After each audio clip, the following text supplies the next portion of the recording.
Всем привет, это снова Игорь Асанов, и сейчас увидите, как по улицам Монако проносятся автомобили чемпионата BMW Pro Car. В 1979 и 80 годах это была серия поддержки Формулы-1, где все участники стартовали на одинаковых автомобилях BMW M1.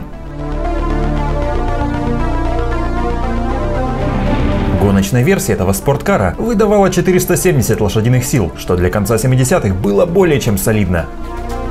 Но важнее были даже не сами автомобили, а кто именно на них гонялся. Только вслушайтесь в эти имена. Ники Лауда, Джеймс Хант, Нельсон Пике, Дидье Пирони, Эмерсон Фиттипальди, Алан Джонс, Марио Андретти. И это еще далеко не полный список.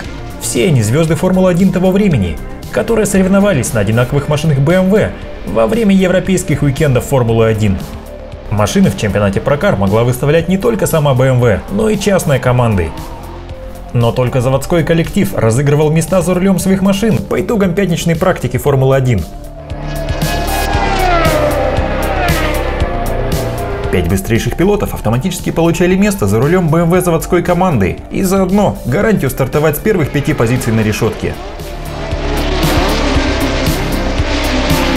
Отдельные команды, вроде Ferrari и Renault, запрещали своим гонщикам стартовать в чемпионате Pro Car, так как не желали их видеть за рулем суперкаров BMW. Но несмотря на это, чемпионат был достаточно массовым. Сильнейшим пилотом 1979 года стал Ники Лауда, а в 80-м титул завоевал Нельсон Пике. После этого BMW свернула моночемпионат, так как готовилась к переходу в F1 в качестве моториста. Поэтому сейчас мы перенесемся в 1984 год на трассу Нюрбургринг, куда впервые после страшной аварии Лауды в 1976-м готовилась вернуться Формула-1. Специально для нее рядом с легендарной Нордшляйфе построили новую, короткую и современную трассу – Нюрбургринг Гран-при. В честь открытия трассы там состоялся шоу-заезд звезд автоспорта на одинаковых Мерседесах 190E, одной из лучших машин 80-х. Это не было серьезным спортивным событием. Мерседес всего лишь хотел прорекламировать свой новый Baby Merce, но тем не менее эту гонку запомнили навсегда. Pole Position по итогам квалификации завоевал вице-чемпион прошлого года Ален Прост, но рядом с ним сенсационно расположился некто Айртон Сенна, который только начинал свой путь в Формуле-1. Их великие сражения, аварии, вражда и дружба еще были впереди, но тогда Сенна был всего лишь новичком, которого даже не собирались звать на эту гонку. И именно тогда Сенна впервые всерьез заявил о себе, победив всех тогдашних и бывших звезд Формулы-1 на одинаковых автомобилях. К сожалению, сегодня такие гонки среди действующих пилотов больше не проводятся, тем более во время уикендов самой Формулы-1, как это было с чемпионатом Pro Car. Да, иногда за выступлениями пилотов F1 на одинаковых машинах можно следить на гонке чемпионов, которые проходят по параллельным дорожкам стадиона. Но это мероприятие слишком специфическое и к тому же привлекает не особо много звезд Формулы-1. Например, в этом году на гонку чемпионов в Мехико из действующих пилотов приехали только Пьер Гасли и Себастьян Феттель. Организовывать гонки между пилотами Формулы-1 по ходу сезона сегодня никто не будет. Мало какие команды отпустят своих гонщиков стартовать где-то еще. К тому же во время гоночных уикендов время пилотов и так расписано по минутам, начиная от общения с инженерами, заканчивая сеансами физиотерапии, пресс-конференциями и спонсорскими мероприятиями. Позволить себе немного отдыха и фана гонщики могут только во время зимних каникул и летнего перерыва. Некоторые из них, как Ландо Норрис и Макс Ферстаппен, посвящают это время автосимуляторам.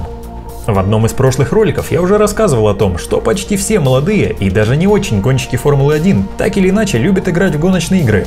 И до сих пор очень удивляюсь, почему же Liberty Media до сих пор не догадались использовать это себе на пользу. Ведь если где и устраивать сегодня шоу-гонки среди звезд Формулы-1, так это в гоночных симуляторах.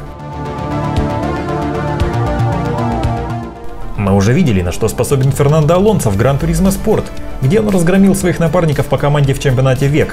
А ведь сейчас Алонсо еще и владелец собственной киберспортивной команды.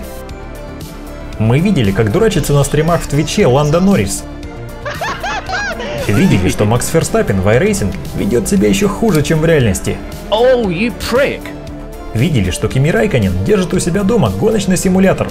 Но мы еще никогда не видели всех гонщиков Формулы-1 на одной виртуальной трассе. Ведь это же просто идеальный способ обойти почти любые контрактные ограничения. Начать с того, что виртуальные гонки – это нереальные.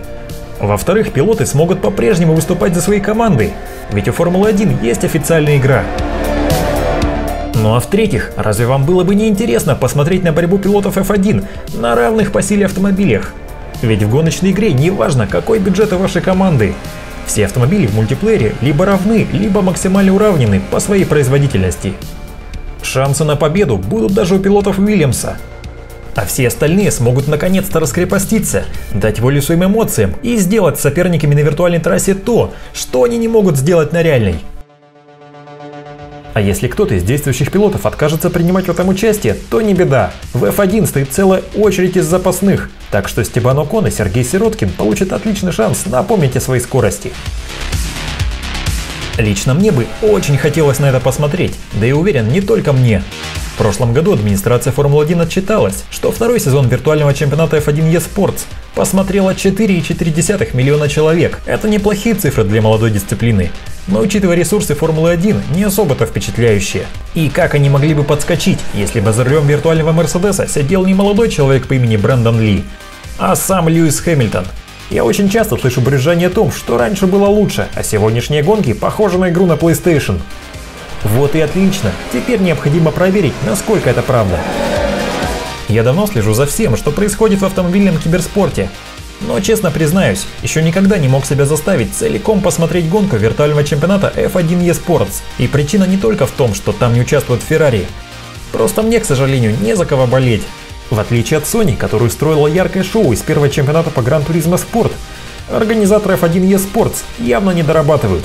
Их гонки транслируются на официальном YouTube-канале Формулы-1, у них прекрасные комментаторы, но звезды виртуальной Формулы-1 почти незаметны за пределами игры. В то время как победитель чемпионата FIA по Гран-туризмо Игорь Фрага не только успел мимоходом выиграть другой виртуальный турнир McLaren Shadow, но и продолжит в этом году свою реальную гоночную карьеру за рулем болида европейской Формулы 3 при спонсорской поддержке Sony и McLaren. И при этом обязательно попытается защитить свой титул в Гран-туризмо. И в этом смысле Фрага куда более олдскульный гонщик, чем нынешние пилоты Формулы-1. Ведь когда-то для пилота топ-уровня было нормой гоняться в нескольких дисциплинах и на нескольких континентах одновременно. Пускай нынешние контракты и запрещают многим пилотам Формулы-1 это делать, но никто никому не запрещает устроить среди них хотя бы одну виртуальную шоу-гонку за сезон. И возможно, именно она покажет, кто здесь действительно новый Сенна, а кто нет. А на этом у меня пока все. Ставьте лайк, если вы согласны со мной, ну или пишите в комментариях, почему нет. И как всегда, не забывайте смотреть другие сюжеты, а также становиться спонсором канала, чтобы смотреть эксклюзивные видео и раньше других получать доступ к роликам. С вами, как всегда, был я, Игорь Асанов, пока!